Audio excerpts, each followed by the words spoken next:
بسم الله الرحمن الرحيم.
مرگ وقتی میخواهد بیاید شما جلوی مرگ را بگیرید. الله تعالی میگه هیچ قدرتی نیست. من وقتی هر کس را میخواهم بکشم و انتم حینئذ تنظرون، شما دیگه نشستید و دست را بالای دست میزنید. جز نگاه کردن حضرت دکتر صاحب، حضرت مفتی صاحب، حضرت مولانا صاحب، حضرت پادشاه صاحب، حضرت صاحب مال دارد جان میدهد و هیچ قدرتی نیست که جلوی مرگ را بگیرد. یکی از دلایل قیامت مرگ است. الله تعالی میگه ان کنتم غیر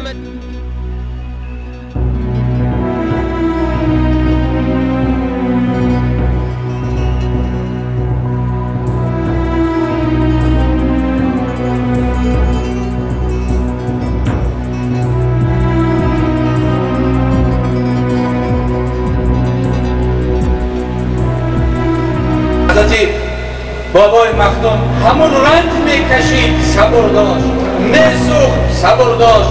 مقسومی اولیاء با هم پروردگار سوال نکیر و منکر و آسان کنی و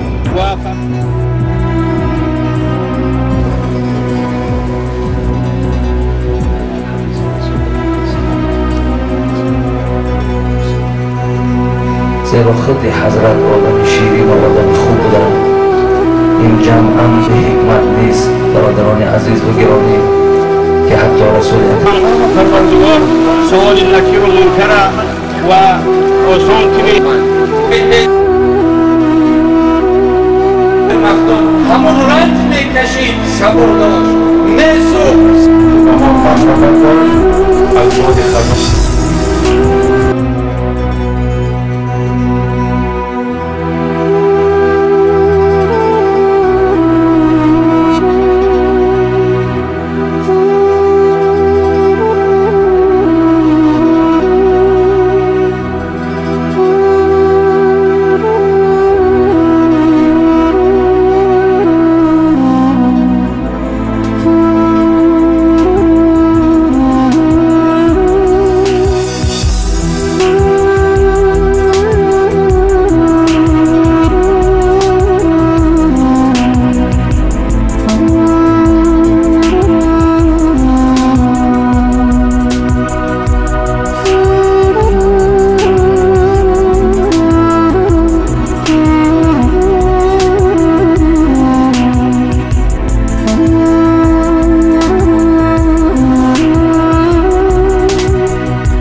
مناسب مردم آگاه باشید.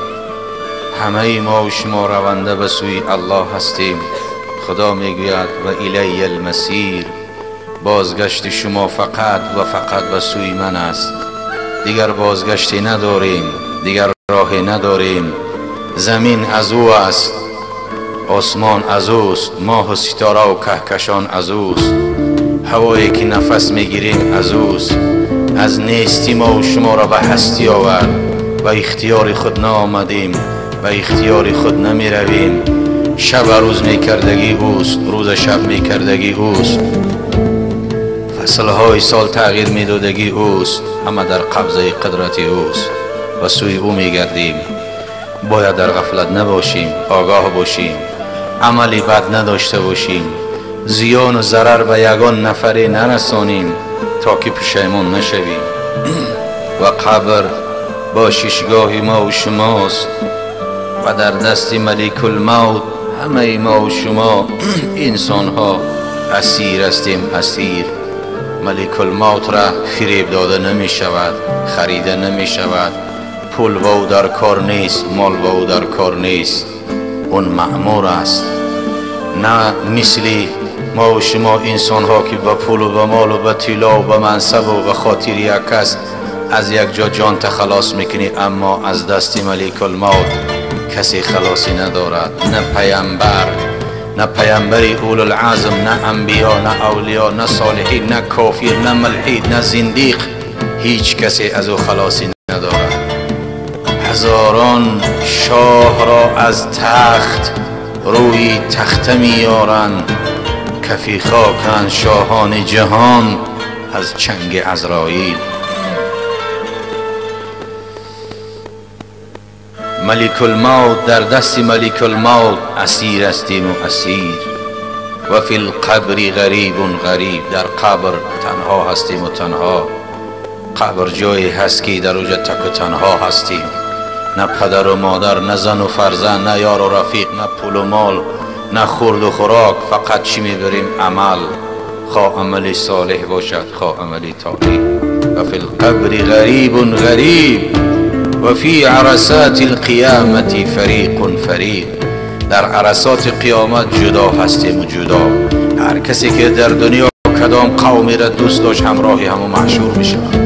در دنیا پیامبر را دوست داشتی، مولودی پیامبر را دوست داشتی، صلواتی بر روح پیامبر گفتی، به خاطر او قدم زده آمدی، گوش انداختی، صحابه را دوست داشتی، روز قیامت قطع پیامبر و صحابه محشور می شود.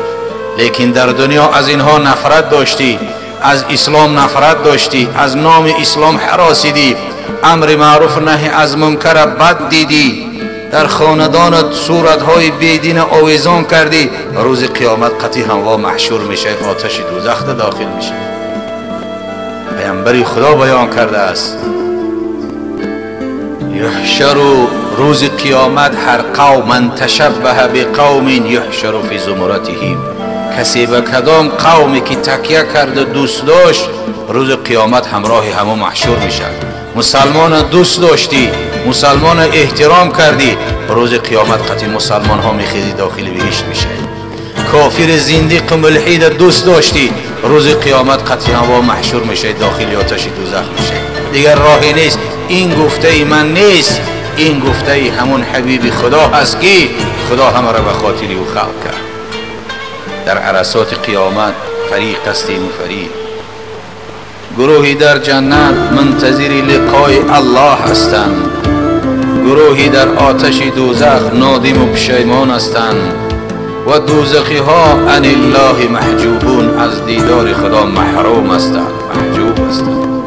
از وای بر حال و بندگانی که در غفلت هستند و از خود فراموش کردند، از خدا فراموش کردند، فراموش کردند که اونها یک روزی به سوی خدا میگردند. وای بر حالیا، فیا ویلتا ایها الغافلون.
میخواهد بیاید شما جلوی مرگ را بگیرید.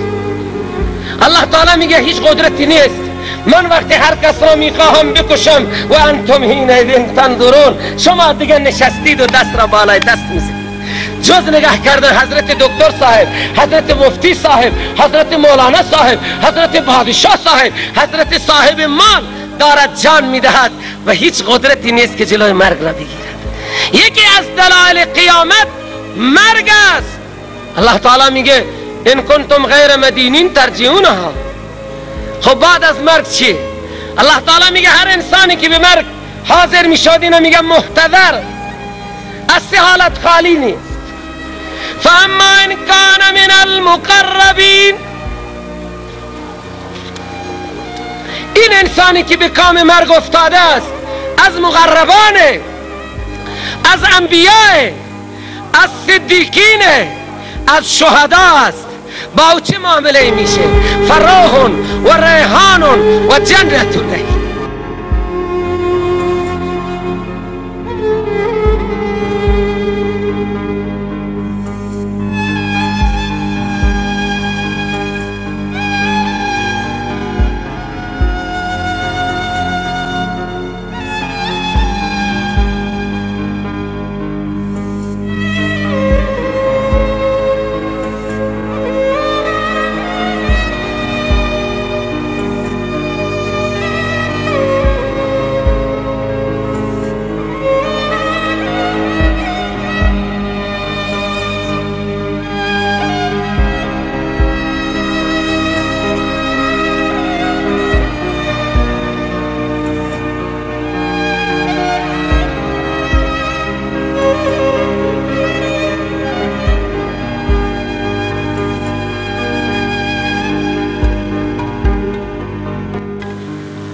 مرگ وقتی میخواهد بیاید شما جلوی مرگ را بگیرید. الله تعالی میگه هیچ قدرتی نیست. من وقتی هر کس را میخواهم بکشم و انتم حینئذ تنظرون، شما دیگه نشستید و دست را بالای دست میزنید. جز نگاه کردن حضرت دکتر صاحب، حضرت مفتی صاحب، حضرت مولانا صاحب، حضرت بادشاه صاحب، حضرت صاحب مال دارد جان میدهد و هیچ قدرتی نیست که جلوی مرگ را بگیرد. یکی از دلایل قیامت مرگ است. الله تعالی میگه ان کنتم غیر مدینین ترجعونها. خب بعد از مرگ چی؟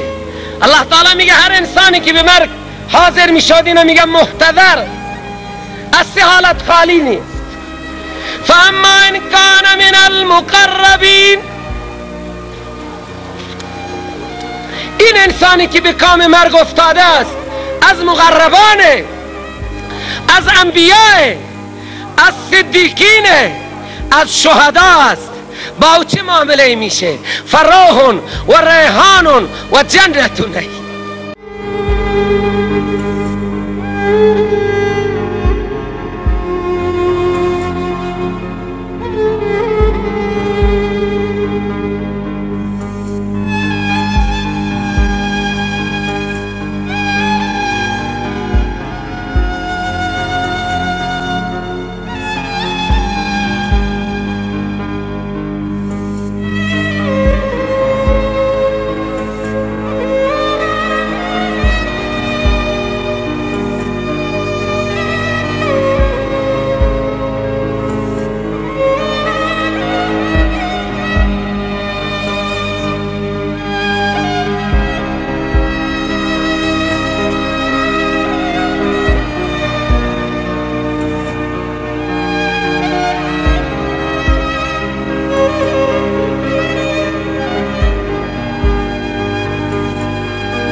خوش به حال کسانی که در صحبت ایشان بودند، خوش به حال کسانی که از علم ایشان، از طریقه ایشان بهره‌ور شدند، خوش به حال ایشان اشخاصی که به قدر این گونه اشخاص رسیدند.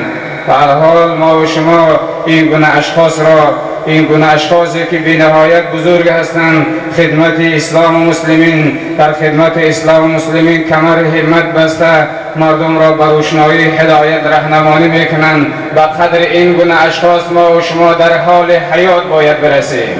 از این محله ما که معصوم عبدالوهاب مرحوم که یک آدمی بودن که هم اهل علم و هم اهل طریقت بودن و در این مردم پیشوا و دعاگو و مصلحتچی و مشورتچی، یعنی سرکوشه این محله ها و این تاچی منطقه کولو به ما و شما بودن.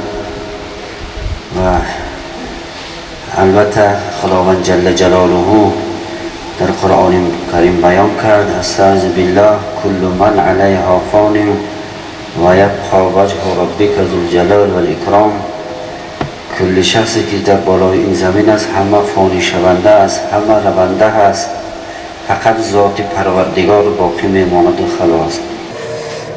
برندگی معرکه و دولت محمد الله بسپاریم و انشاءالله تعالی دولت محمد الله برندگی دوام میدهند و از علماها و اشخاصی که صحبت میکنن چند دقیقه که معین شدگی است از ایشان نیز احترامانه خواهش میکنیم که از همان وقتی معین شدگی نزگرن، زیرا که در اینجا جمله و میهمان ها از راه های دور و نزدیک زیادن. مرحمت.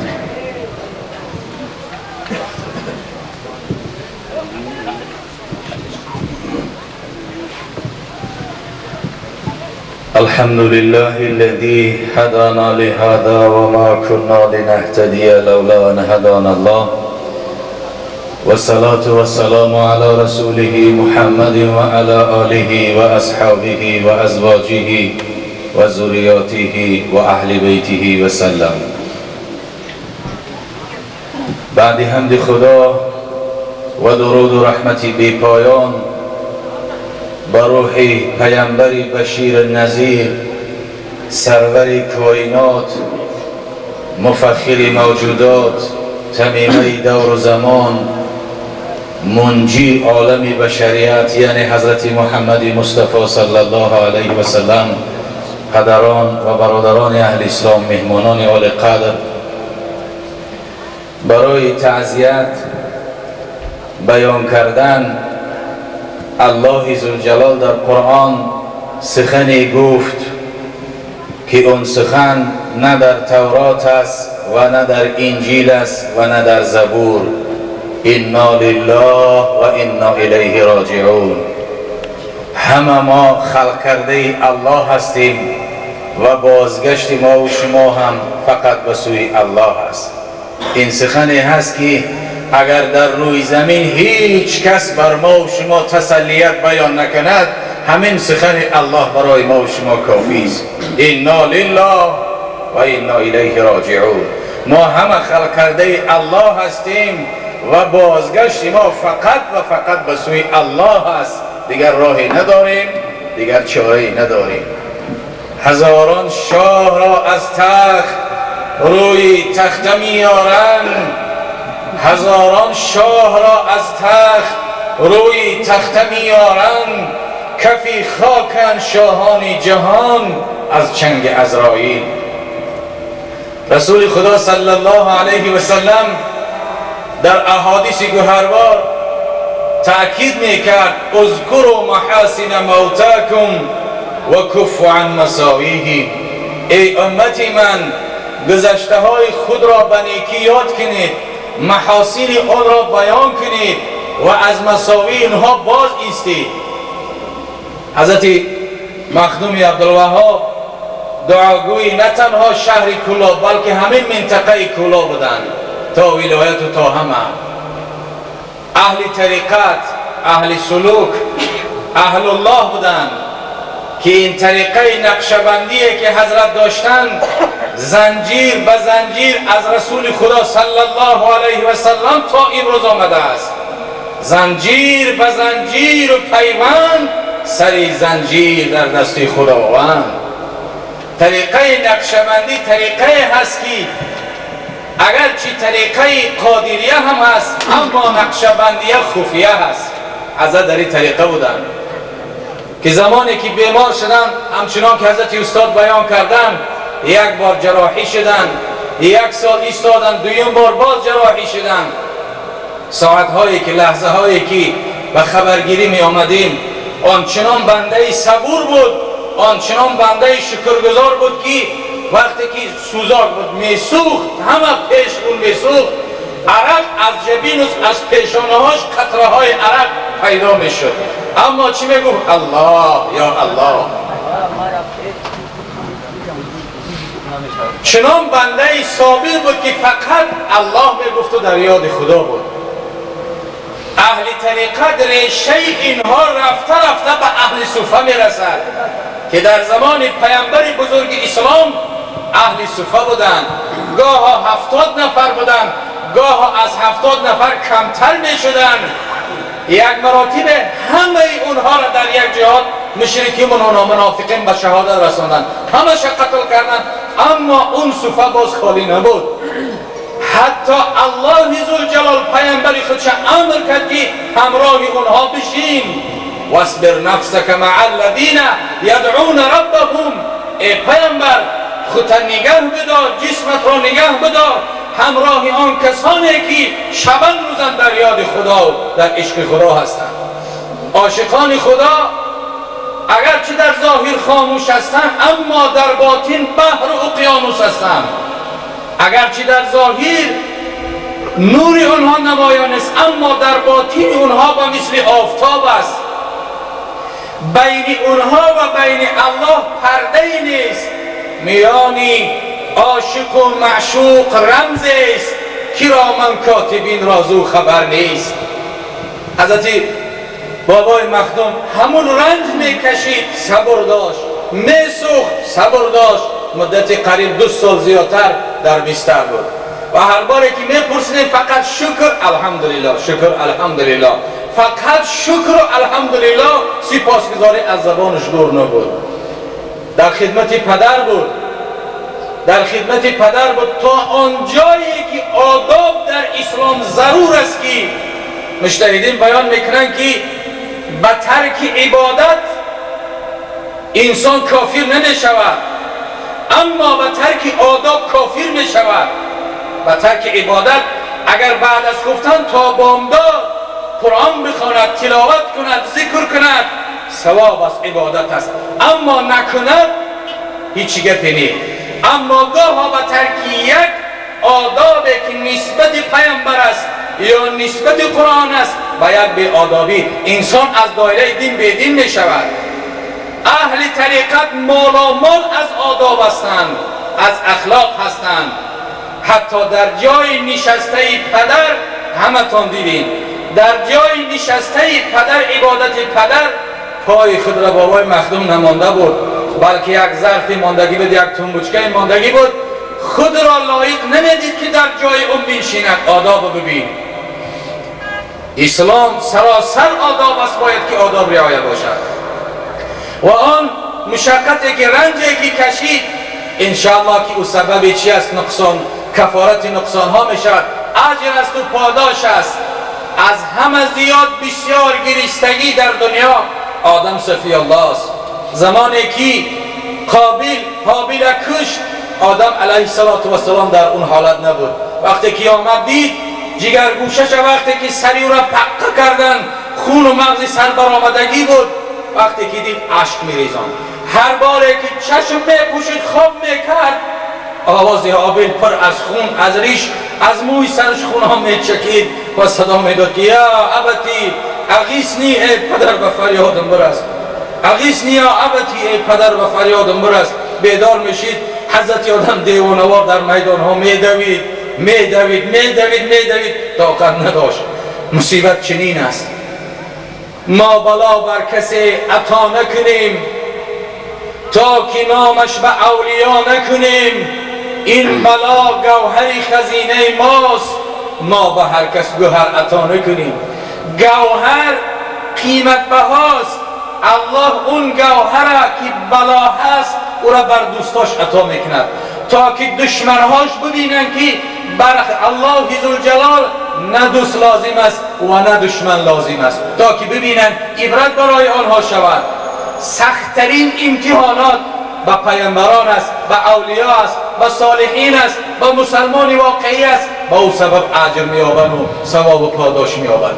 الحال صحبت چند دقیقه به برادر خیلی عزیزمان داملا محمد رسول میدهیم برای تعزیه بیان کردن که همه ما و شما گوش بیندازیم و البته از گفته های این حضرت ها و بزرگوار تا که قلب ما و شما یک آرامش پیدا کنند به سبب از دست دادن و از دست رفتن این شخصیت بزرگی که البته که از بین شما ما و شما رفته است. مرحمت.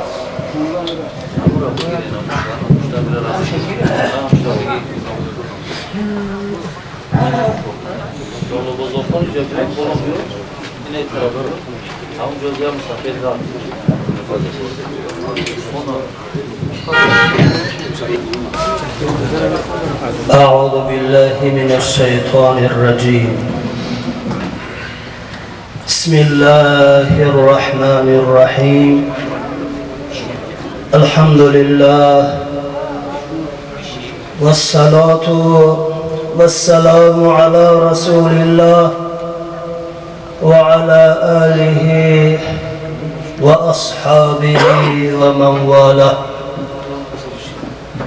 اللهم يا مفهم سليمان فهمنا، ويا معلم إبراهيم علمنا. اللهم لا علم لنا إلا ما علمتنا. رب اشرح لي صدري ويسر لي أمري واحلل عقدة من لساني يفقه قولي. الحال چون صدا از جانب استاد بلند شد که بلندگو و بنده حقیر سپاریده شود، راستی بار در این جمع خیلی هم مبارک، جمع خیلی هم معظم و محتشم، در مراسمی که خیلی هم جگرسوز هست، زیرا اینکه همه ما و شما امروز با نفر وداع میکنیم که این استاد عزیز همچون یک آفتابی تابان اهل این محل، اهل این شهر و منطقه را همه روز نورپاشی میکردن. دیگر این نورها به سر ما و شما بندگان نمیریزه، دیگر ما و شما از این فیض و فتوح بی نصیب گشتیم. فقط برای تسکین دل خود میتوانیم فرموده الله جل جلاله استعذ بالله كل نفس ذائقة الموت إنما يتوفون أجوركم يوم القيامة فمن ضحضح عن النار وأدخل الجنة فقد فاز وما الحياة الدنيا إلا متاع الغرور. الله جل جلاله از بالای 7 قبط آسمان برای من و شما و سایر مخلوقاتش ندا زد کل نفس ذائقة الموت. هر یک نفس شربت مرگ را روزی می چشد. هر کی آمد به جهان، هر کی آمد به جهان اهل فنا خواهد بود، آن کی پاینده و باقی است خدا خواهد بود. الله جل جلاله در دوام آیت می فرماید فمن زحزح عن النار. خوشا به حال کسی که با سعادت مردی که الله جل جلاله او را مشمول رحمت خیش می سازد و او را از چاهای سوزان جهنم دور می گرداند و داخل پر از جنت‌های پر از ناز و نعمت می‌گرداند. فمن زحزح عن النار و ادخل الجنة فقد فاز. این از پاداش خیلی هم خیر و مبارک. و ما الحیات الدنیا الا متاع الغرور. ای بنده های خدا، شما همیشه به یاد خدا باشید، شما به ذکر خدا باشید. الله جل جلاله من و شما بندگان را ندا میزند فذکرونی اذکرکم. ای بندگان خدا، شما من که پروردگار شما هستم، من که خالق و رازق شما هستم، من ذاتی هم که شادی و سرور به خاندان شما میارم، من ذاتی هستم که غم و اندوه به سرزمین شما بالای شما میبیارم. اگر شما مرا یاد کرده، من الله شما را به رحمت یاد میکنم. امروز روزی هست که هر فرد از جامعه، هر اهل این مجلس باعث ورد او کلمه زیبای انا لله و انا الیه راجعون باشد. الله جل جلاله در این مصیبت جگرسوز اهل خاندان و اهل و عشیره، خویش و پیوندان، مریدان و مخلصان و شاگردان استاده، الله جل جلاله صبر جمیل عطا بفرماید و در عوض این استاد الله جل جلاله از جانب فرزندان او و شاگرد و پیوندان او خداوند باز یک نفر را در عرصه وجود بیارد که دوام دهنده کار اون استاد باشد. بفضلک و کرمک و جودک برحمتک یا ارحم الراحمین. جزاک الله خیرا. ناگاه بیارند یکی مرکبی چوبین، او را نه سر و پای، نه لجام است نه همزین. با حکم خداوند بگویند که بنشین، از روز ازل کرده خدا قسمت ما این. برخیز سوار شو که سواران همه رفتن. ولکل امت اجل فاذا جاء اجلهم لا يستأخرون ساعة ولا يستقدمون. برای هر یک مخلوق، برای هر یک امت و قوم الله ذوالجلال مهلت معینه برقرار کرد. سال، ماه، روز، دقیقه، ثانیه. وقتی که اون مهلتی برقرار کرده الله به اتمام رسید، لا یستأخرون ساعتا ولا یستقدمون. ذره تقدیم و تأخیر در حکم خدا نیست. قبلگاه بابای معصوم حضرت داملا خوجه علیه رحمه سال 87 زمانی که از عسکری آمده بودیم، اخیرا دیداری که دیدیم، موسفیدی از 94 هم بالا نشسته بود، پاهاش میمالیدم و دستهای خود سخت انگشتاش تا به زانوها میمالیدم و سخن میکرد. 32 سال در بخارای شریف تعلیم علم گرفتگی بود. 32 سال. بعد از 32 سال 5 سال دیگر در بخارای شریف مدرس بودن. از زبان خود حضرت شنیدم. 32 سال تعلیم گرفتن، 5 سال دیگر در بخارای شریف تعلیم و تدریس کردن و باقی مانده در ظلم و اسارت و این حکومتی که وقتی که آمد سویدها خود بیان میکرد که از همین اطراف منطقه کولاب 10,000 عالم ختم کرده در چاها پر کردگی بود حکومت سویدی. 10,000 500 نفر عالم ختم کرده میگه، از جمله خودم که در سیبریا بدرقه بودیم 500 نفر عالم ختم کرده. تا جایی میگه بعضیش میدیدیم که اسکلتش ماندگی بود، استخواناش ماندگی بود. همون غریب در ملکای مردم در تنگ برف، در تنگ درخت همه جان به جانان تسلیم کردن، ولی اینها برد کردن، اونها مرتبه شهادت چشیدن. خوشا به حال اونها. در اون زمان همچنان که رسول خدا میگود دین به منزله آتش بود. اگر آتش میانداختی آتش خاموش میشد، اگر به دست میگرفتی دست میسوخت. به همون حالت پنهانی آشکارا با راهی تعلیم، تدریس، تبلیغ آهسته آهسته دین به ما و شما آورده، کلانترا رسانده. خدا رحمت و مغفرتشان بکند. الحال سخن نوبتی را به یکی از علمای بهترین جمهوری ما و شما که در اینجا از شهر دوشنبه حضور دارند، حضرت ایشان عبدالستار که چند سخن تعزیه آمیز البته که بیان کند تا که قلبهای ما و شما آرام بگیرد. مرحمت حضرت.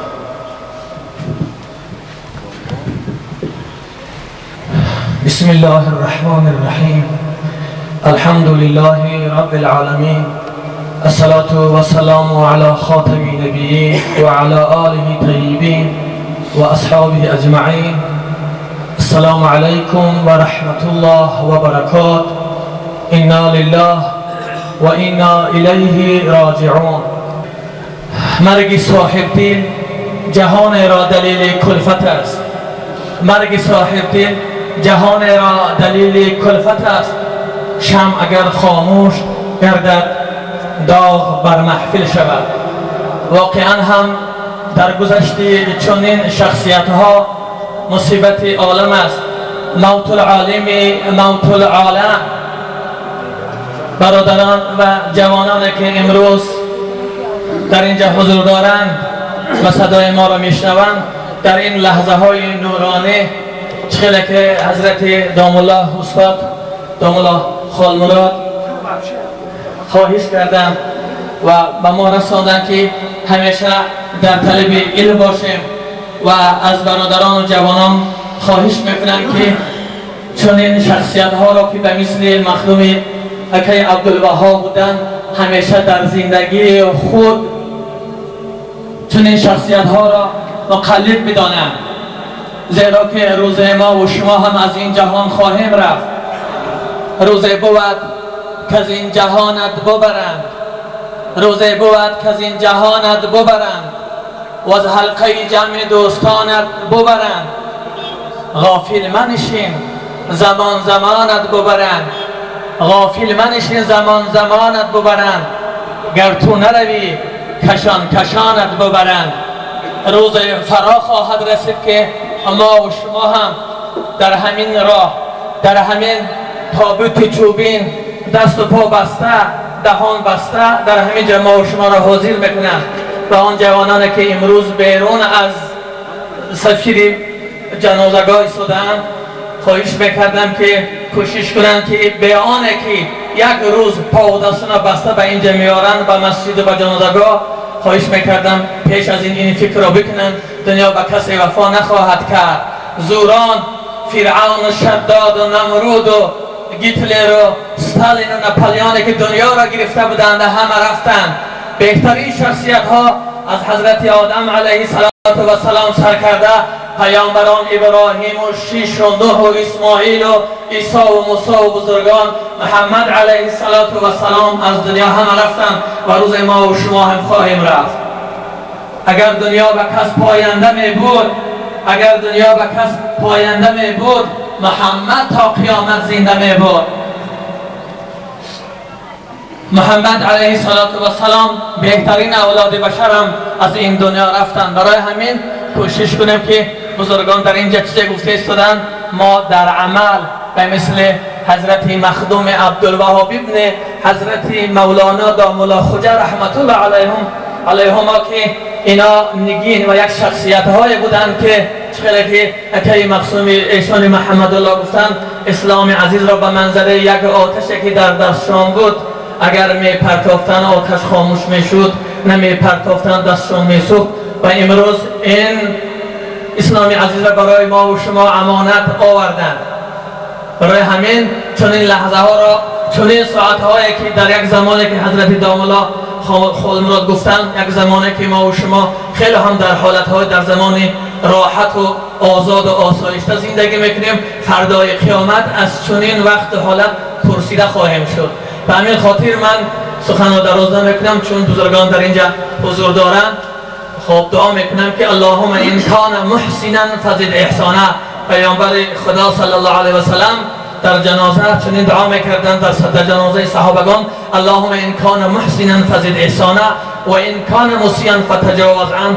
پروردگار حضرت مخدوم را مورد رحمت خودش قرار بدهد، گورش را پرنور کند و پروردگار به بازماندگانش صبر جمیل و پیروی کردن با پیامبر خدا و قرآن عظیم و شان پروردگار همه ما و شما را نصیب گرداند. سلام علیکم و رحمت الله و برکاته.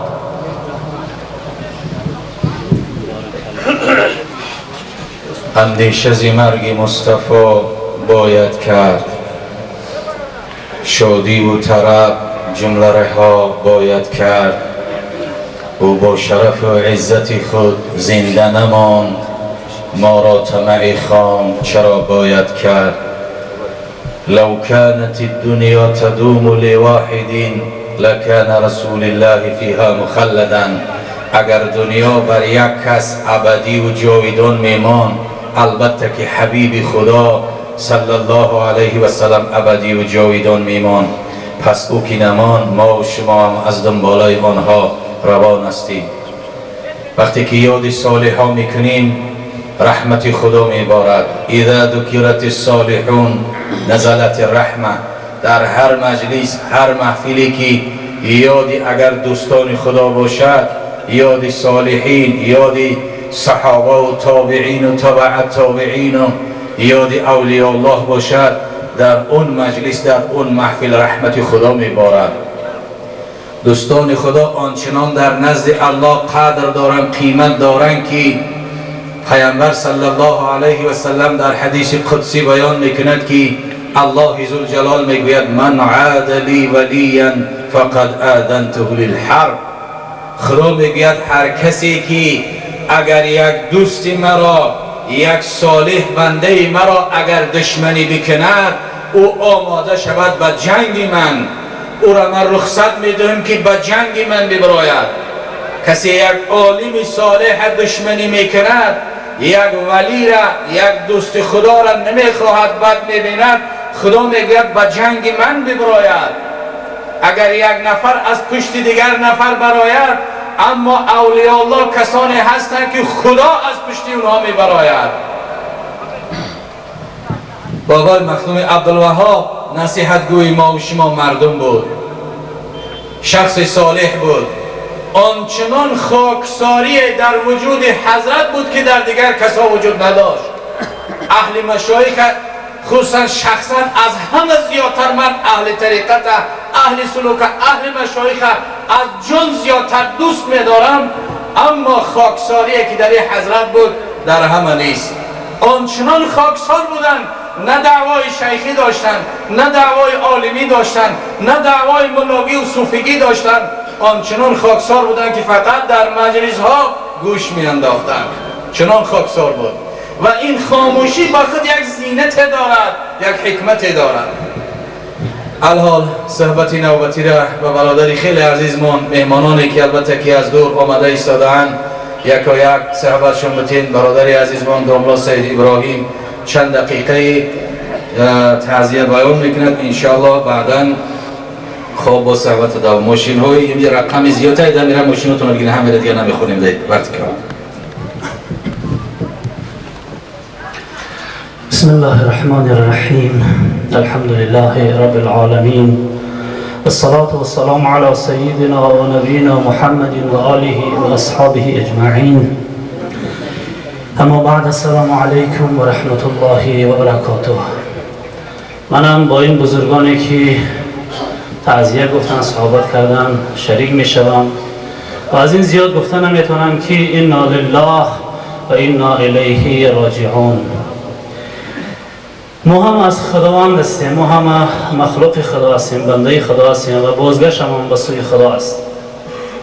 اما وقتی که جنازه و مرگ چنین انسان‌های صاحب دل را کس می‌بیند، نمیتواند انسان تفکر نکند، نمیتواند انسان اندیشه نکند. البته همه این مرگ برای ما درس است، مرگ همه جنازه را می‌بینیم، اما وقتی در جنازه چنین انسان هستیم، آدم واقعا دیگرگون میشود، قلب انسان دیگر میشود، مجبور میشیم اندیشه کنیم برای بازگشت خودمان.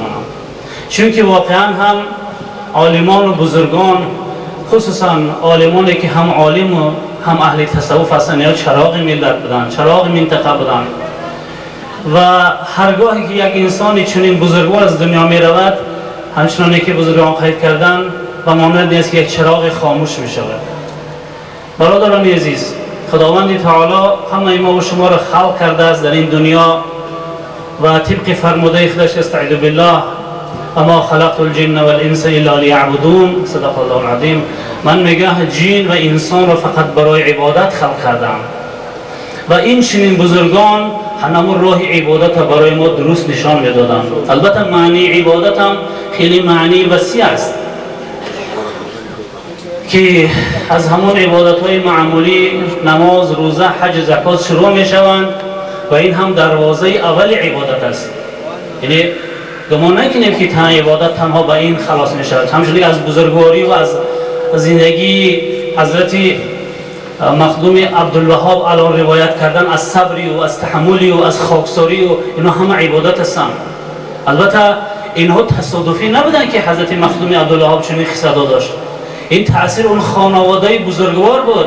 اون انسانی که حضرت دام الله خوجه علیه رحمه که واقعا هم یک انسانی واقعا اولیای زمانی خود بود، این تأثیر این خانواده بود که حضرت مخدوم عبدالوهاب به چنین مرتبه رسیده بودند. خب دیگه در وصف بزرگوارا حضرت دام الله خوجه من چیزی دیگه گفتنی ندارم، چون که این قدری که شماها میدونین ما نمیدونیم. فقط ما میدونیم که انسان ها با اون قدر مشکلات زمان اتیستی و زمان شوروی که اصلا دین داشتن خودش جرم بود، او بزرگان توانستن که تا به امروز نور شعله اسلام به ما آوردن. که حدیثی که قبلا از من گفتن که اسلام مثل شعله بود، اسلام مثل یک لخشه آتشی بود که اگر در دست میگرفتن میسوختن، اگر به زمین میپرتفتن خاموش میشد. ولی این بزرگوارها همون شعله را در دست گرفتن آمدن، خودشان سوختن، زندانی شدن، عذاب کشیدن، ولی آوردن که امروز ما و شما اینجا نشسته الحمدلله میگیم. ما برادرها، بزرگوارا، پدرهای عزیز، فرزندایی که در اون پشت ایستادگیم، از این بزرگوارا قرض داریم. ما واقعا از حضرت دام الله خوجه، از پیسر بزرگوارشان قرض داریم. آنها توانستن که این چنین تا امروز آمدن که ما امروز میشینیم، صحبت میگیم، مسجد داریم، نماز میخونیم و آینده خودمون را روشن میکنیم الحمدلله. من سری دو آیه کریمه که در اطراف این موضوع کوتاه اگر صحبت میکنم و صحبت با بزرگان میگم که واقعا اینجا میخوام از اون استفاده کنیم. خداوند تعالی در قرآن کریم فرماید استعیذ بالله و اما من طغى و آثر الحیات الدنیا فإن الجحیم هی المأوى و اما من خاف مقام ربه و نهى النفس عن الهوى